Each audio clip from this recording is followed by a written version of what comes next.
Vamos a ir en esta ocasión a algo que nos va a dejar impresionados. Nos vamos a ir a la ruta 66 y nos vamos a detener en una de esas cafeterías de antaño donde parece que el tiempo se ha detenido por completo.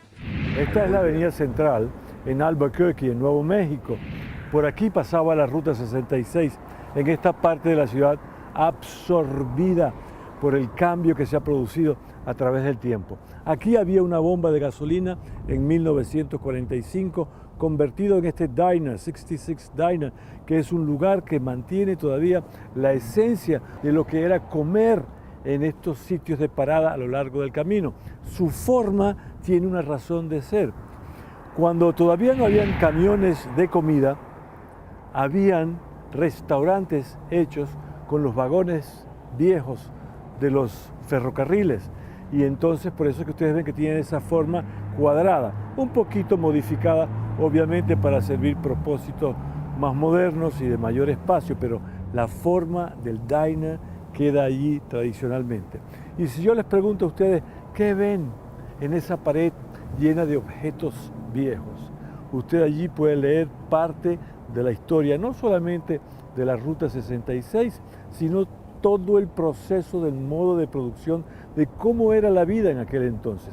Cada letrero, cada objeto nos habla, nos cuenta de cómo eran las relaciones en aquel entonces, qué se producía, qué se consumía, qué pensaba la gente. Es impresionante que esos objetos colocados en esa pared puedan hablarnos tanto de la historia y de una época de la humanidad.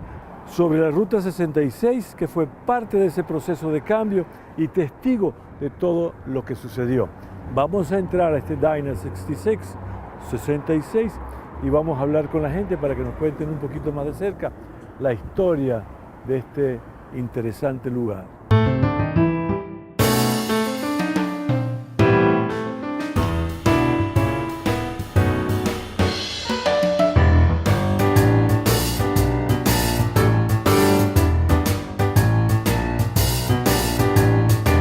How did this idea start, Tom?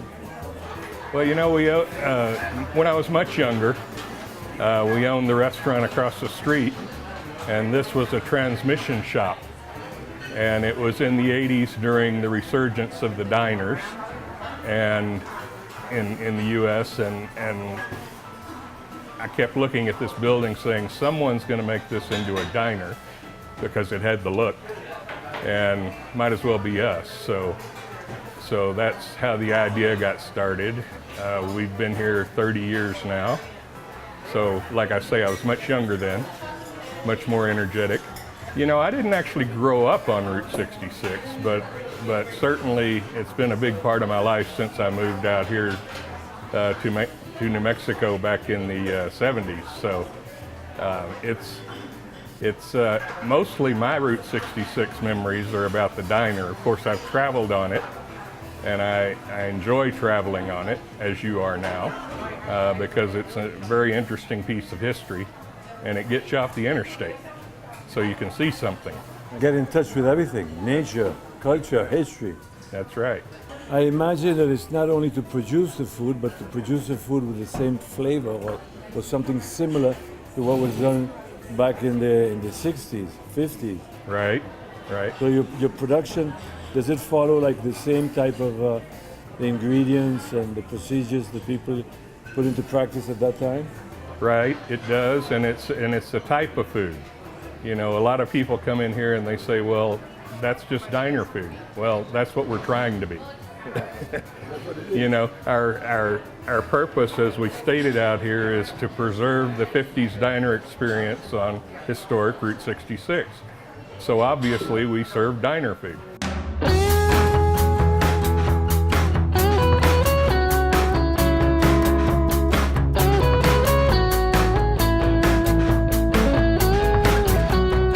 Voy a romper todas las reglas y voy a comerme una hamburguesa de carne. Voy a evitar las papas fritas, me voy a comer una ensalada de col. Pero venir a un lugar así y no tener la oportunidad de saborear con la salsa de tomate auténtica en botella de vidrio, una hamburguesa de estas características, No hay que perderse la oportunidad. Entonces, espero que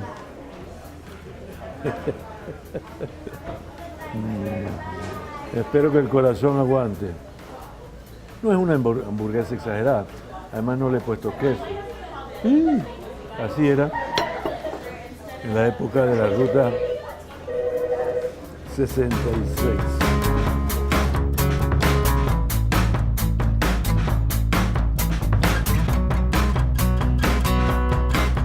Do you have any special formula in your hamburger? Formula, yes. I mean, we use Angus chuck beef, fresh. It's never frozen, and so that's the main thing. We try to be fresh, and we cook it on the flat grill. And if it's, you know, of course, people they want to eat them different ways, but in my opinion, if it's not dripping grease off your elbow, then it's not. It's overcooked.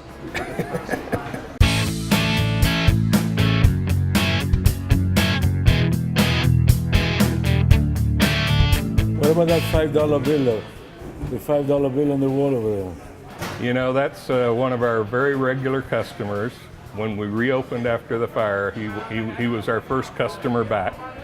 And so we saved his $5 bill and put it up there to just... Well, my name is Hank, and my wife and I lived about 4 blocks from here in roughly 1986, maybe 1987 when this opened. And it was a new place, and we tried it, and we've eaten here every Sunday for breakfast if we're in town. It was closed for a while after the fire back around 95. And as soon as it opened up, I ended up being the first person to pay. And we always get good food, we get treated well. The funny thing is, way back when I was a student at University of New Mexico, this was a service station, and I had my 56 Chevy worked on at this service station, and they didn't do a very good job. They left a part loose on the suspension. So this is a much better restaurant than it was a service station. But anyway, we're always here. You know, we get good food, we get good service. Their Mexican food is good, and everything they have is good.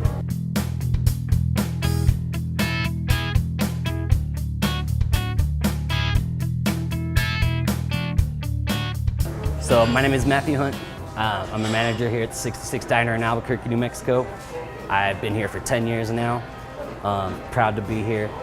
The diner is a very unique place to come to. The owner, Tom Willis, has put a lot of effort and a lot of time into trying to recreate the 50s diner experience. And that's his whole purpose here, is to try and preserve the 50s dining experience along Route 66. So we're right here off of Central. We've been here for about 30 years now, and we hope to be going for a little while longer too. This building has been here since about 1945. It was originally a service station, a Phillips 66 service station. And then in 1987, I believe, is when Tom opened up the 66 Diner. And it's been here ever since, except for in 95. The building burned down for the most part. But Tom was able to rebuild it and get it back to the glory that you see it as today, as well as all the neon and all the signage. All the signage and everything in here, the owner, Tom Willis, has handpicked himself, and it's just accumulated over the decades. So we actually, we do have a pretty good following locally, but we also have a huge following as far as tourists. A lot of tourists, especially Europeans, that are really fascinated with the Route 66, just the whole idea and concept behind it. And so in the summertime, we'll get flooded with people from all over the world. Japan, England, Australia, France, Spain, Germany. They'll come in, they'll ship their motorcycles over just to do the Route 66 thing, and they'll stop in here with their big groups. And then around Balloon Fiesta in that time of year, we have almost 2 or 3 buses of about 40 or 50 people a day for that whole week. And so that gets a little intense, but so we have a really big following as far as tourists go, and it's extremely helpful. And it's awesome to see someone new come in from a different country and say, my friends were here last year, and from what they told us, we just had to come, and I'm glad that we did. And that's always really cool to see, you know.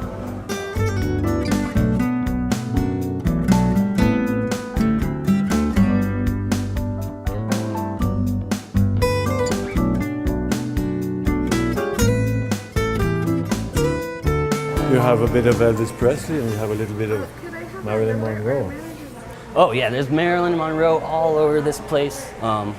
We got Betty Boop over here, and we got Marilyn Monroe mostly in the men's bathroom, and in the women's bathroom we have a lot of Elvis stuff, and we have our Elvis shrine over here, and yeah, a lot of Elvis and Marilyn in this place, and it's all torn up right now, but yeah, it's the original Route 66. So our menu is pretty classic. We try to keep it simple, quality, comfort food, just like back in the day. So mostly burgers, grilled cheese, chicken fried steak, chicken fried chicken. We make basically everything here in-house from scratch. Apple pie, all the pies and cobblers, they're all made from scratch here. Y como para pecar completamente ya, este es el famoso pie hecho aquí mismo. Y el helado de vainilla con el color original a la vainilla. Y se llama un pie à la mode, dicen los franceses, porque el pie à la mode lleva el helado, no de chocolate, de vainilla. Pecado capital, sigamos pecando. Es mejor que sigamos. Ah, y la cuchara larga.